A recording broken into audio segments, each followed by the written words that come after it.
18, à compter du verset 1 jusqu'au verset 8.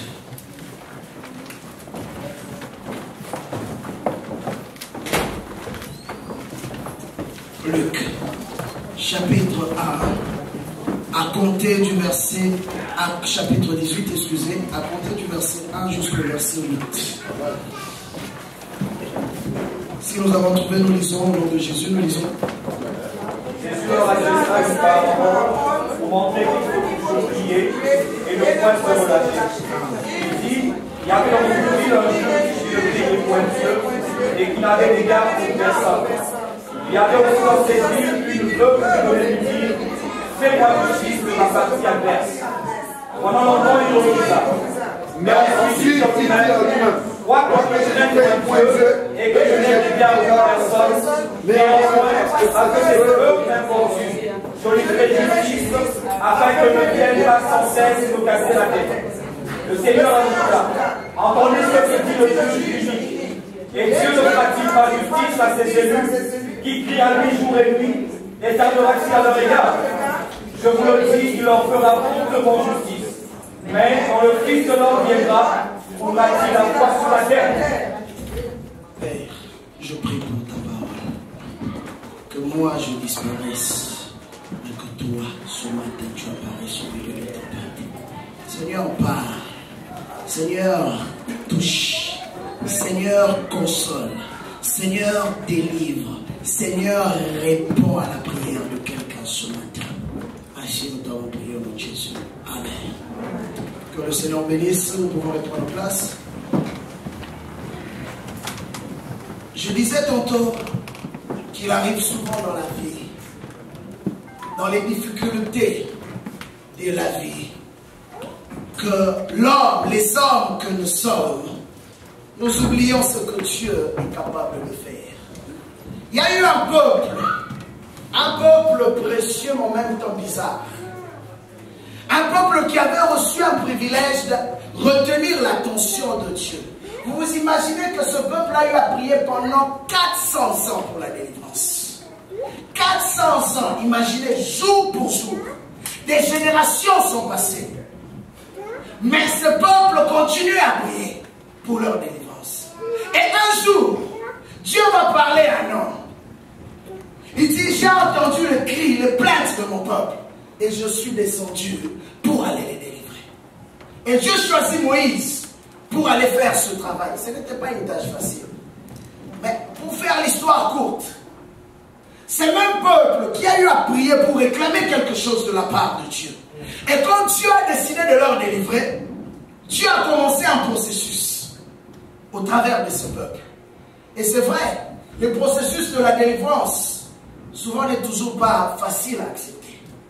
Mais si nous voulons voir la main de Dieu, il est important que nous laissions Dieu nous conduire et non que nous puissions conduire Dieu. Amen. Le comble, c'est que la plupart du temps, quand nous prions, nous voulons que Dieu fasse les choses à la manière dont nous voulons qu'il puisse faire. Or, ce n'est pas nous qui sommes maîtres, c'est Dieu qui est maître. Bien aimé, on a vu l'expérience ici dimanche.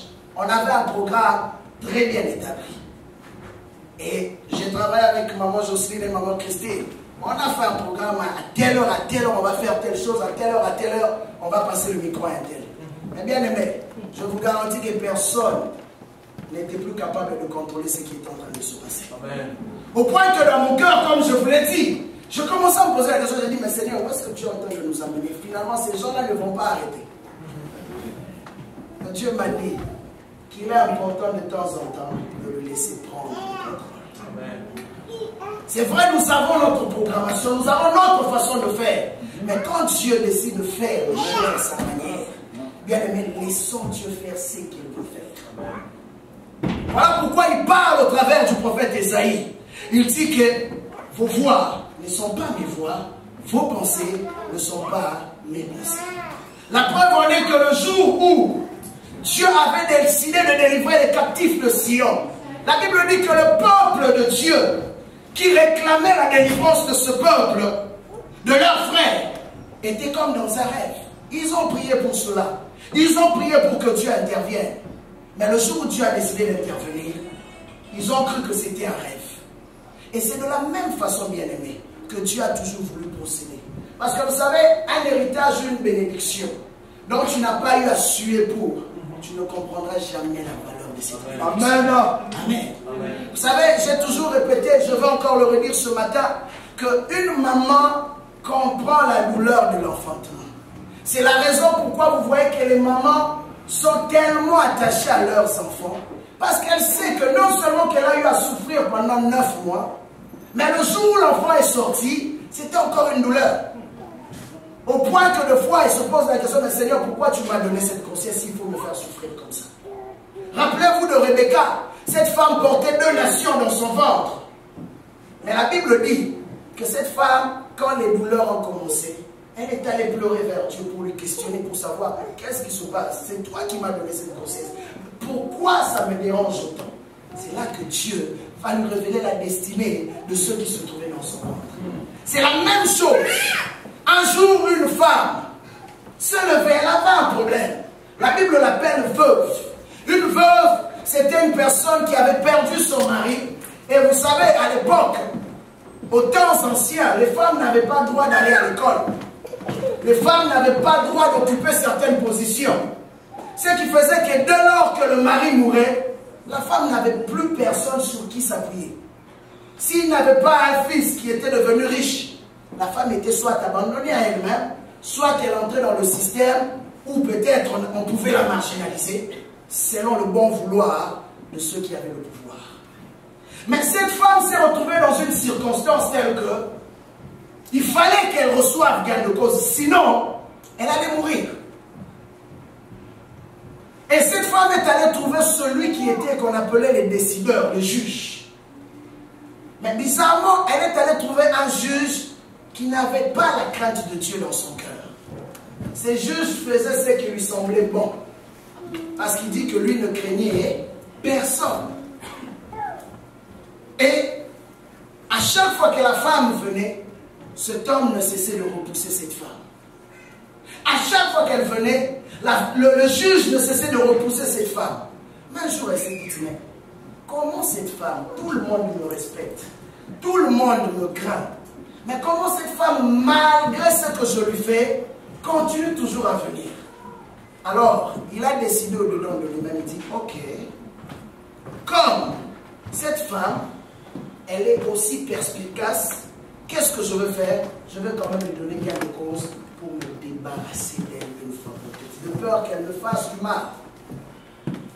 Et là maintenant, Jésus va prendre cette illustration pour dire, si mauvais que ce juge-là était, s'il a été capable, à cause de l'insistance de la femme, de lui donner gain de cause, à combien plus forte raison? À combien plus forte raison Dieu ne répondra-t-il pas promptement à ses enfants qui le cherchent jour et nuit? Mais Jésus ne s'arrête pas là.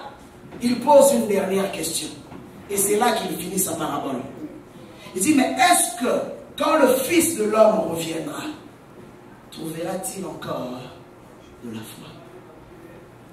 Amen.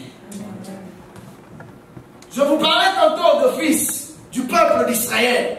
Ce peuple qui avait été appelé à hériter quelque chose de très grand. Un terrain, une place que Dieu avait préparée pour eux. Spécialement pour eux, pas pour personne d'autre. Dieu était capable d'éliminer certains peuples qui avaient occupé ce terrain juste pour ce peuple-là. Juste pour toi, juste pour moi. Et il dit dans le livre d'Ésaïe 43, il dit que je suis prêt à tuer même des hommes, juste pour l'amour que je porte pour toi. Je suis prêt à renverser les nations, juste pour toi. Mais regardez, pendant que ce peuple était en train de faire leur traversée, pendant que les difficultés de la vie frappaient à leur porte, ce peuple, à chaque fois, faisait quelque chose. Il commençait à murmurer, oubliant les moindres détails de ce que Dieu a fait dans leur vie. Bien-aimé, ce matin, je voudrais te rappeler une chose. Chaque personne, telle que nous sommes assis ici, a un témoignage par rapport à ce que Dieu a fait dans sa vie. Tu ne vas jamais dire que mon témoignage est petit par rapport à l'autre, parce que ton expérience est différente. Amen. Chaque personne a quelque chose de particulier que Dieu a fait dans sa vie. Si tu retournes plus loin, tu vas réaliser que ta vie jusque-là, si elle est devenue ce qu'elle est, c'est le produit de la grâce. Amen. De fois, tu remets en question l'amour de Dieu dans ta vie. De fois, tu remets en question l'action de Dieu dans ta vie. Il y a une pensée que j'aimerais partager avec vous ce matin. Bien-aimés, nous avons tous des projets. Ce que nous voulons faire, nous pouvons les contrôler. Mais ce qui nous arrive, nous ne pouvons jamais le contrôler. Amen. Ce que nous voulons faire, nous pouvons le contrôler. Mais ce qui nous arrive, nous ne pouvons jamais le contrôler. Sinon, je pense que ceux qui ont bâti des business, qui ont fait faillite, n'allaient jamais bâtir ces business. Ils savaient qu'un jour ils allaient faire faillite. Amen. Parce que dans leur tête, quand ils étaient en train de bâtir ces choses, ils ne voyaient pas la faillite. Mais la faillite est arrivée sur leur chemin. Et ils n'ont pas pu arrêter cela. Et de la même façon, quand Dieu appelle un peuple, Dieu attend du peuple quelque chose. Jésus a comparé la réalité de la femme au peuple de Dieu. Et ce peuple qui a compris sa vocation dans la présence de Dieu. Bien aimé, comprenez qu'il y a des choses. Il y a des choses que nous ne pouvons pas avoir. Il y a des domaines dans lesquels nous ne pouvons pas entrer aussi longtemps que nous n'avons pas pris le temps pour chercher Dieu. Amen. Je nous ai dit une fois ici que ta prière, en réalité, ne change rien de la volonté de Dieu. Ça peut contredire certaines philosophies des gens. Mais ce matin, je viens encore te rappeler. Ta prière, en réalité, te permet juste d'entrer dans la volonté de Dieu pour ta vie. Amen. Parce que Dieu a déjà une volonté préétablie. Avant même que le peuple d'Israël puisse invoquer Dieu, Dieu avait déjà plus loin parlé à Abraham.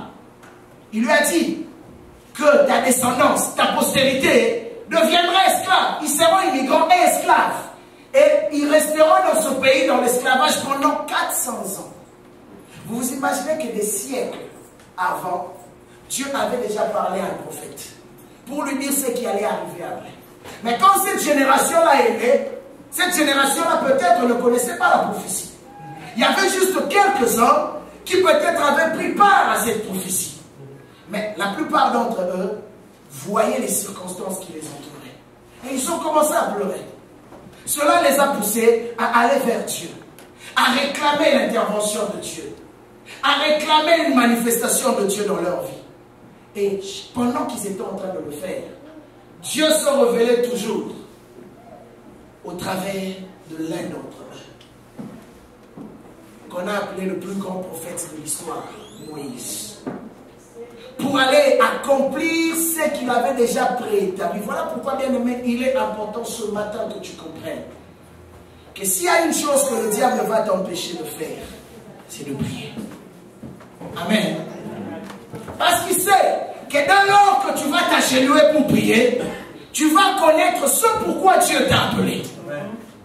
Alors qu'est-ce qu'il va faire? Parce qu'il veut que tu sois ignorant. La Bible dit que mon peuple périt parce qu'il lui manque la connaissance.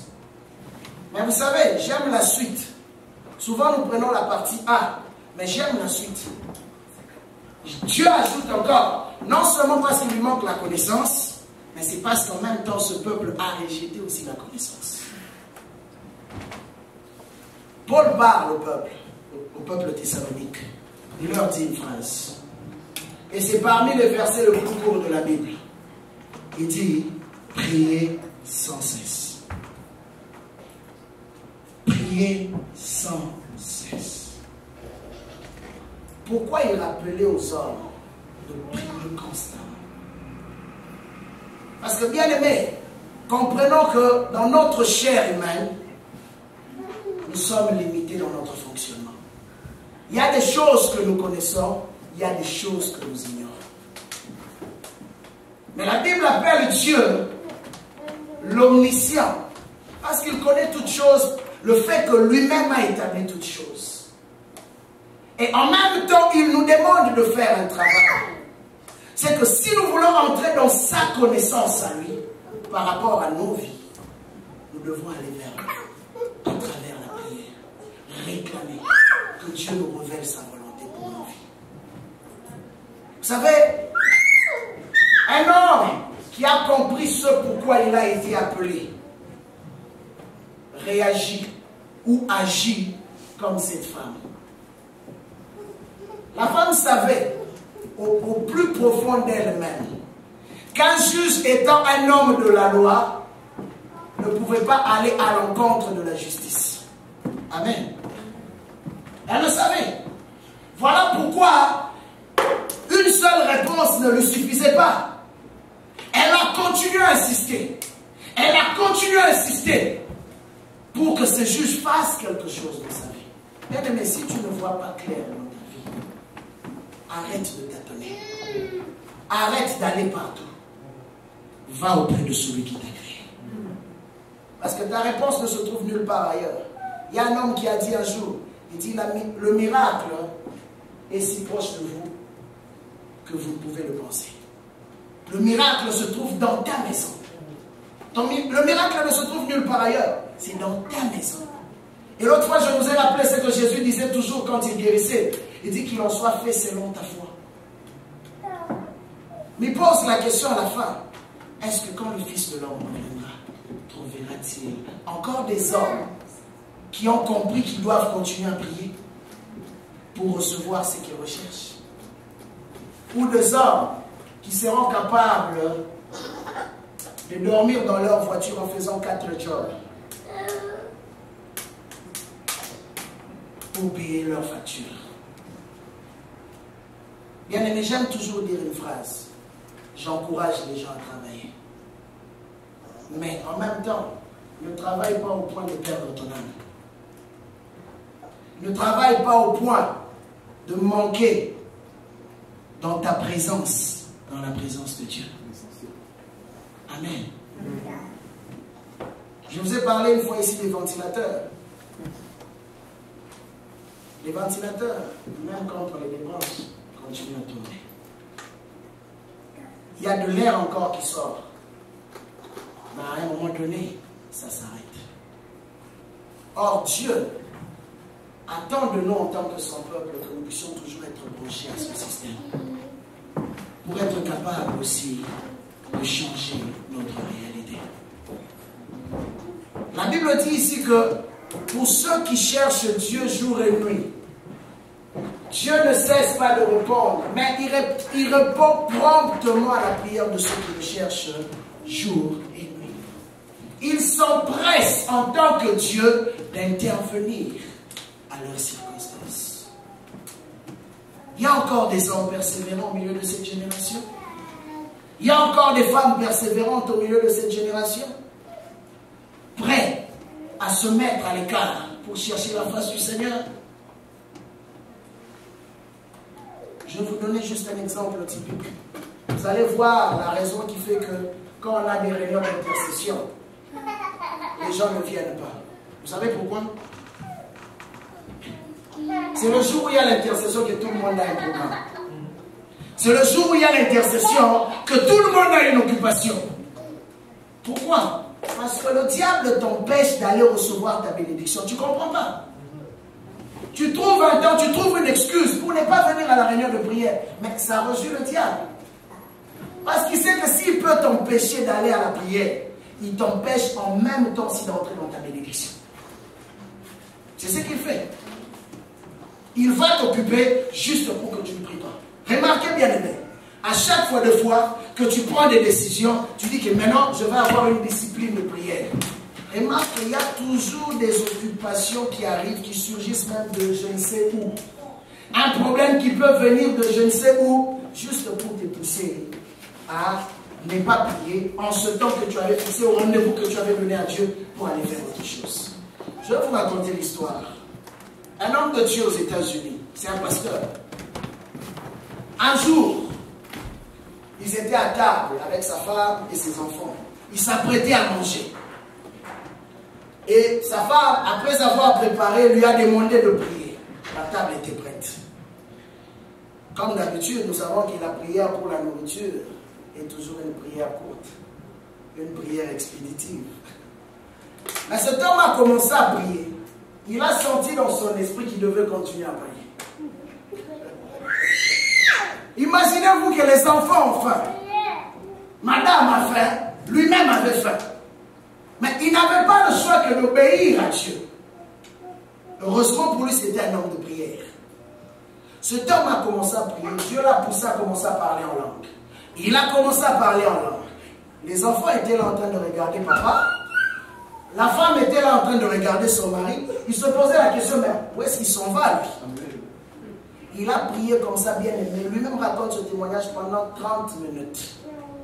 Je crois que la bouffe était devenue froide. Quand il finit, il dit Amen. La sonnerie de la porte sonne. C'est qui? La police. La police, il y a un problème. Oh, vous êtes monsieur un tel. Il dit oui, c'est bien moi. Il dit ah, monsieur, nous sommes la police, nous sommes venus vers vous parce qu'il y a un grave problème qui vient de se passer. Il a paniqué. Il a dit mais qu'est-ce qui se passe? On lui dira que ton père et ta mère viennent d'avoir un accident mortel. La voiture est complètement déclassée. Perte totale. Mais on n'a pas compris qu'est-ce qui s'est passé. On les a retrouvés à côté, sains et saufs, sans aucune égratignure. Amen. Amen. Directement, le Saint-Esprit a parlé dans son cœur. Il a posé la question au policier. Ça s'est passé à quelle heure? Bien aimé, quand on lui a donné l'heure, c'était exactement l'heure où il avait commencé à prier. Comment pouvez-vous imaginer ça?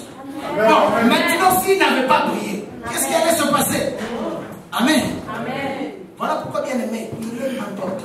Ce matin, j'aimerais juste te rappeler, nous nous approchons de la fin de l'année. On va bientôt terminer l'année. Mais bien aimé, décideras-tu d'entrer dans l'année 2013 de la même façon que tu es dans l'année 2012? En tout cas, pas pour moi. Amen. S'il faudrait que j'entre dans l'année 2013, il faut que Dieu fasse quelque chose de particulier. Sinon, qu'il me laisse dans l'année 2012 comme Moïse à la montagne, qu'il envoie l'ange Michel pour venir me récupérer. Mais s'il va me permettre d'entrer dans l'année 2013, bien aimé, je refuse d'être de la même façon que j'ai été dans l'année 2012. Mais pour ça, Dieu nous demande une chose. Il dit, tu veux avoir une réponse. Tu veux avoir la résolution à ton problème. Que tu as eu peut-être pendant longtemps à chercher par-ci, par-là. Il y a une seule clé. Il y a une seule clé. Va dans sa présence. Va chercher sa face. Dieu ne te demande pas de choses. Vous savez, il est important que tu te fasses violence. Que tu fasses plus d'efforts pour chercher la face de Dieu. Car la destinée de ta vie est entre tes mains. Dieu a déjà parlé. Chaque personne, je vous dis la vérité, peut-être que jamais un prophète a eu à prophétiser sur toi. Mais je te dis que le prophète de prophètes a déjà eu à prophétiser sur toi. Avant même que tu ne sois créé, Dieu avait parlé en ton compte. Dieu a dit, avant que tu ne sois dans le ventre de ta mère, je te connaissais. Dieu avait déjà parlé.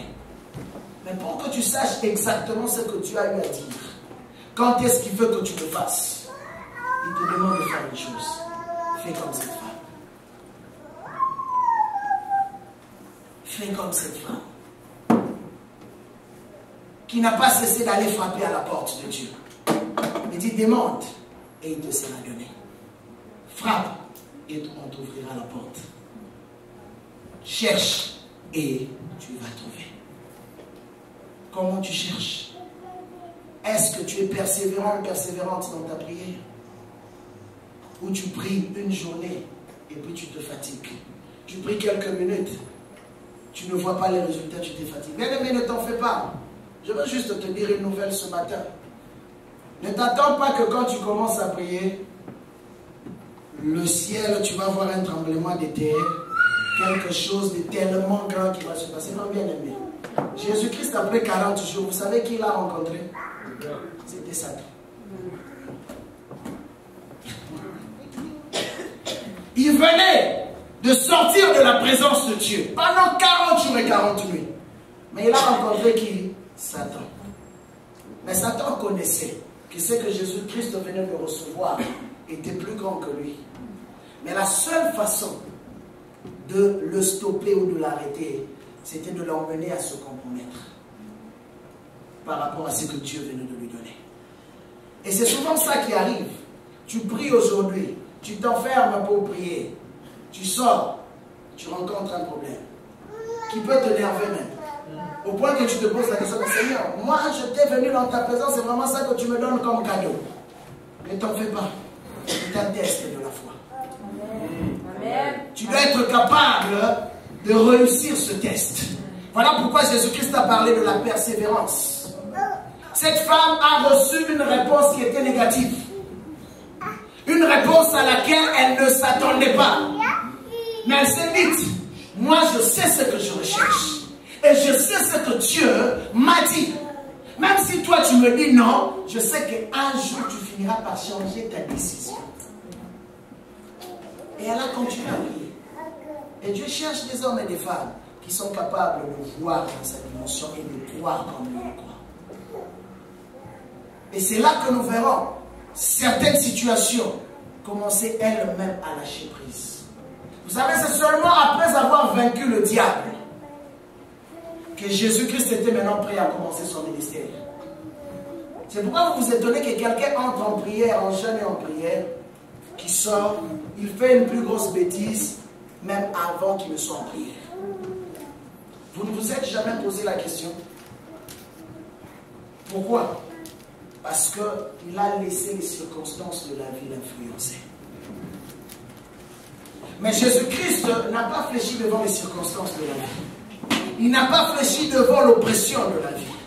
Parce qu'il savait ce qu'il était en train de rechercher. Il savait que s'il était capable d'aller au-dessus de ceux qui se présentaient devant lui, il allait recevoir une gloire plus grande. La Bible dit qu'après cela, quand il a vaincu Satan, il l'a chassé, les anges sont venus pour le servir. Et maintenant la Bible, parce qu'avant qu'il entre, qu'il n'aille dans le désert, la Bible dit que Jésus-Christ était rempli du Saint-Esprit. Ça c'était la première dimension, le remplissage intérieur. Mais regardez, après qu'il ait vaincu Satan, la Bible n'a plus utilisé le même terme. La Bible dit qu'il était maintenant revêtu du Saint-Esprit. Amen. En d'autres termes, il était maintenant capable et prêt à opérer dans la dimension de Dieu. Et Dieu veut voir une église capable et prête à opérer dans sa dimension. Dans cette saison. C'est ça que Dieu attend de toi. C'est ça que Dieu attend de son église. Bien aimé, voilà pourquoi les rendez-vous de prière ne le manquent pas. Parce que c'est important, c'est salutaire pour ton âme. C'est salutaire pour ta famille. Frère Eric nous a fait ce témoignage vendredi. Frère Eric, permettez-moi quand même de le redire. Il nous a fait un témoignage vendredi. Quelques temps passés ici, Dieu avait demandé à sa femme de prier pour sa famille, prier pour les enfants et de prier pour lui. Mais regardez bien, je vais faire l'histoire courte. Sa femme a négligé cela. Mais jeudi passé, jeudi de la semaine passée, non, de cette semaine, pardon, il dit qu'il était en train de parler avec maman Jocelyne au téléphone. Il entend un bruit, ses enfants. Qu'est-ce qui se passe? Les enfants sont montés sur la table vitrée qu'il a chez lui dans sa maison et la vitre s'est fracassée. Les enfants sont tombés. Gloire au Seigneur qu'il n'y a pas eu trop de dommages, c'est juste la vitre. Mais le plus grand a été blessé et la plus petite a eu quelques égratignures. Alors, la leçon qu'il était en train de rappeler l'Église de Dieu, c'est qu'il est important que quand Dieu parle, que nous puissions prendre en considération ce que Dieu nous dit. Parce que tu ne sais pas. Ça peut être toi, ça peut être moi. Tu ne sais pas ce qui t'attend demain. Peut-être que c'est une visitation de la réponse que tu as eu à chercher pendant longtemps. Ou peut-être que c'est un malheur que le diable s'apprête à faire descendre dans ta famille. Mais bien aimé, la seule façon pour toi d'arrêter cela, c'est quand tu entres dans le programme de Dieu. C'est la seule façon que tu peux arrêter cela. Voilà pourquoi le Seigneur t'interpelle ce matin. Que tu sois comme cette veuve. Elle n'avait pas d'appui. Peut-être qu'aujourd'hui tu te dis, mais je vais m'appuyer sur qui? Peut-être qu'aujourd'hui tu regardes ta réalité, tu dis, mais je suis sans force. Cette femme représentait toute forme de faiblesse qui puisse exister dans la vie d'une personne. Elle ne pouvait s'appuyer sur personne, elle n'avait pas d'argent, elle avait trop de problèmes et elle cherchait une solution. Elle cherchait une solution, mais elle n'est pas restée bras croisés. La fatalité est la philosophie de lâche. Bien aimé, aussi longtemps que tu vis, tu ne peux pas être un homme qui vit dans la fatalité. Quand je parle de la fatalité, ce sont les hommes qui ont déjà accepté leur situation et qui ne veulent plus rien faire pour changer cela. Or, nous ne sommes pas appelés à accepter notre situation et de vivre dans un confort d'une réalité que nous connaissons qui n'est pas celle à laquelle Dieu nous appelle. Ce n'est pas ça l'Église. Paul parle, il dit que Dieu nous appelle d'aller d'une gloire à une autre plus grande. Bien aimé, aussi longtemps que dans ta vie, tu n'as pas encore eu le privilège d'expérimenter une gloire plus grande à celle que tu connais jusque-là, pourquoi tu t'arrêtes? Pourquoi tu t'arrêtes? Tu te contentes de 1 heure, 2 heures de prière? Pourquoi tu t'arrêtes? Dieu peut faire plus que ça. Vous savez, des fois, quand vous lisez le livre de l'Apocalypse, des fois, vous vous posez la question, comment un homme, un humain comme toi et moi? J'ai toujours dit, quand je relis ce livre, il y a quelque chose de particulier dans le livre de l'Apocalypse. Bien aimé, il n'y avait pas de téléjournal à cette époque. Il n'y avait pas de journalistes pour informer les gens de ce qui allait se passer. Maintenant, là, il y a un ouragan qui est en train de s'en venir. Nous savons tous qu'il y a un ouragan. Mais à leur époque, toutes ces choses-là n'existaient pas. La télévision n'existait pas. Mais ces hommes ont été capables de parler de notre réalité comme s'ils étaient avec nous présentement. Bien aimés, où sont ces prophètes qui sont capables de ramener le peuple de Dieu dans le plan établi de Dieu? Ces hommes étaient des prophètes. Parce qu'ils ont parlé de la réalité que nous vivons aujourd'hui. Qui peut nier ça? Aujourd'hui, toutes les catastrophes du monde, les gens se réfèrent à l'Apocalypse. On appelle ça même des catastrophes apocalyptiques. Pourquoi? Parce qu'il y a eu un homme, un jour, qui s'est tenu dans la présence de Dieu et qui a connu la visitation de Dieu. Bien aimé, nous voulons voir le temple de Dieu avec des hommes et des femmes capables de saisir la pensée de Dieu plus clairement. Nous voulons voir des hommes et des femmes se lever avec un insigne l'Éternel plus précis et plus clair. C'est ça que Dieu veut faire avec son Église. Il a dit les choses que personne ne connaît, les choses que nul homme n'a pensé, nul homme n'a vu. C'est ce que j'ai préparé pour mon Église. Bien aimé, mais pourquoi tu vas te contenter de ta vie normale? Combien de fois tu écoutes Dieu? Combien de fois tu reçois des visitations des anges? Quand je lis la Bible, on parle de l'Église, toutes les églises du temps des apôtres connaissaient des visitations angéliques. Ils voyaient les anges constamment. Mais combien de fois as-tu vu un ange dans ta vie? Combien de fois as-tu vu la vision de la gloire de Dieu dans ta vie? Mais pourquoi tu restes tranquille comme si tu connaissais Dieu comme il se levait? Ces hommes qui ont vu ces choses même, ce qui m'étonne, ont réclamé encore plus. J'aime toujours la prière de Moïse. Moïse, après avoir expérimenté Dieu dans plusieurs dimensions, cet homme réclame encore plus. Mon Dieu, quelle soif cet homme avait de la présence de Dieu. Il dit, si réellement j'ai trouvé ta faveur, alors montre-moi ta gloire. Mais je me suis toujours posé la question, bien aimé. Ce que Moïse avait vu avant, n'était-elle pas la gloire de Dieu? N'était-elle pas la gloire de Dieu? Mais pourquoi il a réclamé encore plus? Parce qu'il savait que dans la présence de Dieu, il y a plus que ce que tu connais. Il y a plus que ce que tu as expérimenté jusque-là. Mais tout dépend de la soif que tu as. Jésus a dit, si tu as soif, viens boire. Parce que le torrent d'eau vive, le fleuve d'eau vive vont couler le temps saint.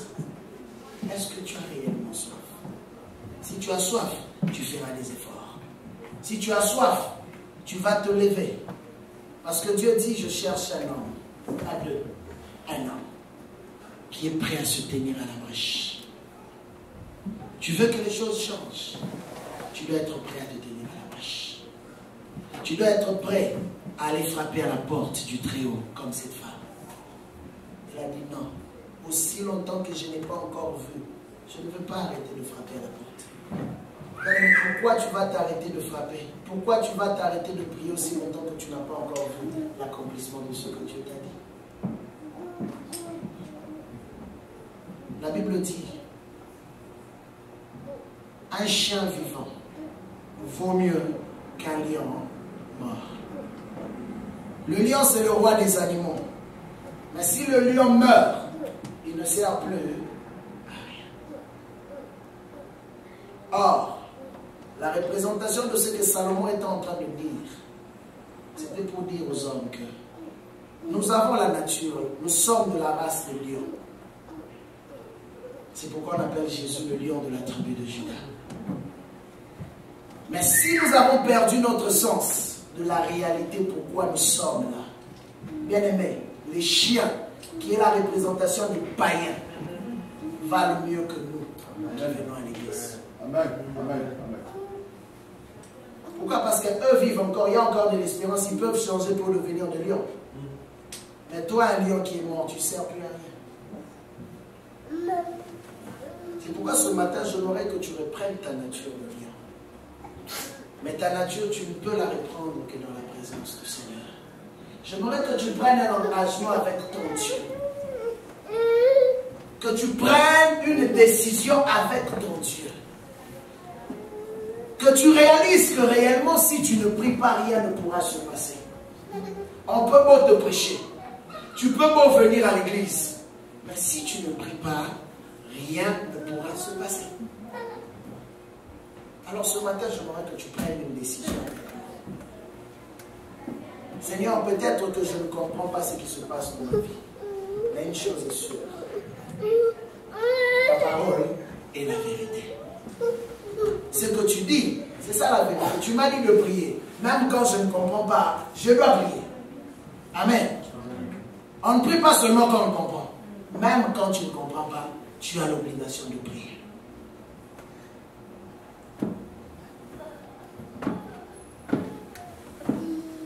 Il y a un garçon qui un jour était en bonne santé. Il se portait très bien. Et il était très orgueilleux parce que son père avait beaucoup d'argent. Mais vous savez, dans les familles africaines et du tiers-monde, quand on voit que l'autre réussit dans sa vie, et nous autres, nous ne réussissons pas, tous les sorciers de la famille se lèvent maintenant pour faire du mal. Malheureusement pour ce garçon-là, c'était quelqu'un qui ne priait pas.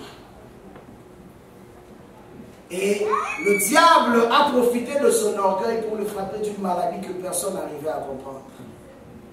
J'ai raconté cette histoire vendredi. Quand ce garçon est tombé malade, on l'a amené à l'hôpital. Bien aimé, même les infirmières, même les docteurs, personne n'arrive à comprendre ce qui se passait dans la vie de ce garçon. Il avait mal partout, mal à la tête, au point de crier. On lui a fait tous les examens possibles. Rien. On ne trouvait absolument rien. Et là, les gens sont venus m'appeler pour me demander d'aller prier pour ce garçon qui était à l'hôpital. J'arrive là, le garçon ne faisait que crier, crier, crier. Bien aimé, c'était pour la première fois, je vous dis, d'avoir fait une expérience pareille. Alors, par la foi, j'ai dit, je veux prier pour ce garçon et il sera guéri. J'impose mes mains sur sa tête. Bien aimé, la maladie se déplace pour aller dans le ventre. Ok. Là, maintenant, j'ai dit, ok, je vais enlever ma main. Comme il n'a plus mal à la tête, c'est que la partie de la tête a été guérie, je vais prier pour le ventre. J'impose ma main sur le ventre. La maladie se déplace pour aller au pied. Ce ne sont pas des histoires que je vous raconte. Si j'avais l'un de mes jeunes frères qui était avec moi, il allait témoigner ça. Et j'ai dit, ok, bon, maintenant là, comme ça se déplace, on va aller au pied. J'impose ma main sur le pied.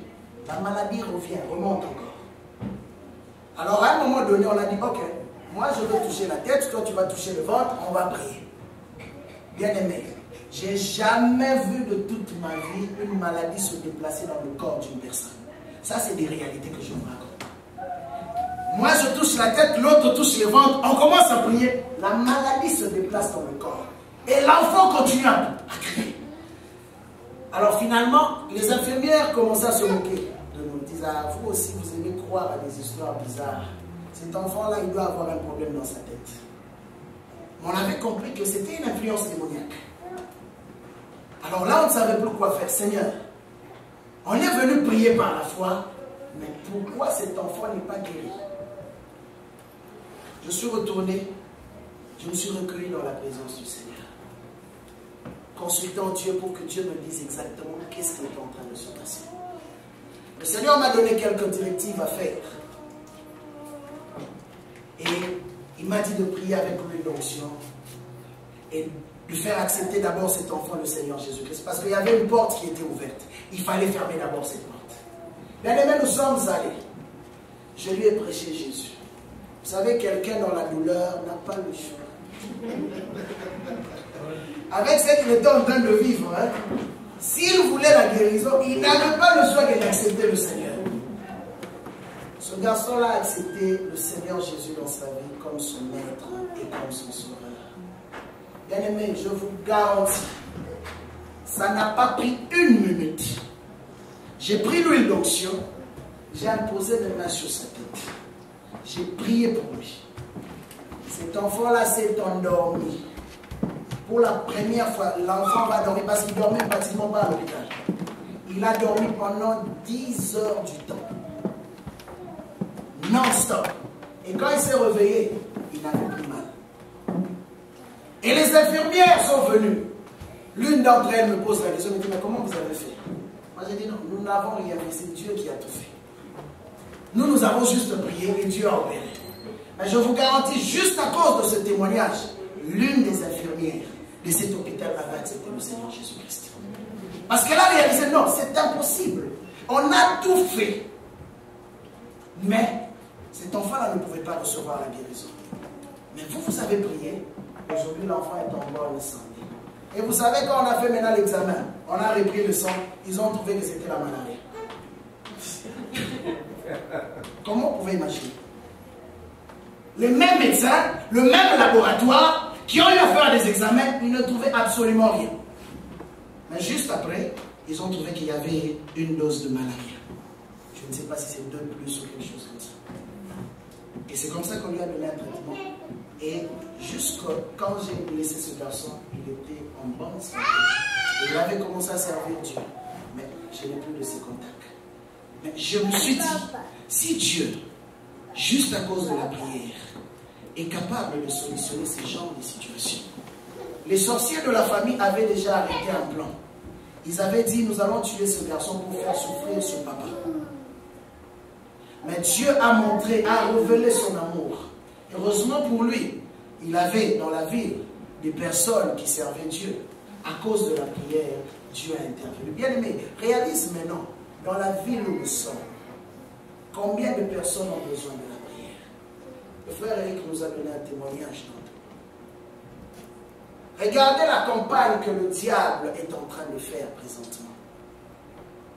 Avec son soi-disant histoire, sa soi-disant histoire d'Halloween.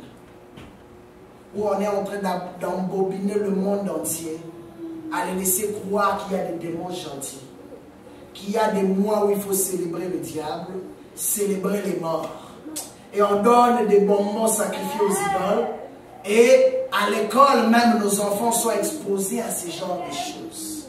Le diable n'a pas honte, toléré par le gouvernement. Nos enfants sont exposés à ces choses. Réalise que si aujourd'hui toi tu ne t'élèves pas, même pour ta famille, tes enfants seront la proie de cette génération. Jésus dit, cette génération ne passera pas avant que s'accomplisse la parole. Le diable n'a pas honte. Partout à la télévision, quand vous regardez, on montre des films d'horreur, des films où on tue des gens, des films des sorciers, Harry Potter et ainsi de suite. Ils n'ont pas honte. Et pourquoi nous allons nous taire et rester tranquilles dans une société qui fait la campagne du diable? Bien aimés, nous sommes dans une saison importante de la vie des chrétiens. Et bientôt, si encore aux États-Unis ils décident de réélire Barack Obama, bien aimé, ce président, c'est un président qui soutient l'homosexualité, qui soutient l'avortement et tout ce qui est le mal. Et nous savons que le Canada a toujours reçu une influence directe des États-Unis. Bon, dites-vous maintenant que si ce président-là est réélu, facilement il va faciliter ces choses. Et qu'est-ce qui va se passer? Toute la société va être pervertie. Il y a une dame qui pose la question, elle dit, mais comment vous pouvez tolérer l'avortement dans un pays? Empêchez au contraire à vos enfants d'avoir une vie de désordre. C'est la seule chose que vous pouvez faire. Mais vous tolérez. Et on fait un sondage, bien aimé, pour poser aux femmes la question, c'était quoi la première priorité? Sur 100%, 39% des femmes américaines ont dit, notre priorité c'est l'avortement. 18% ont dit que c'est le travail. 19% ont dit que c'est la santé. Imaginez un peu une société comme ça. Qu'est-ce que nous allons devenir de là? C'est un sondage qu'ils ont fait la semaine passée. Mais bien aimé, comprends aujourd'hui que si toi tu ne pries pas, ces choses-là, la Bible a prédit que le mal va encore s'accroître. Mais il y a une chose que toi tu peux faire. Tu peux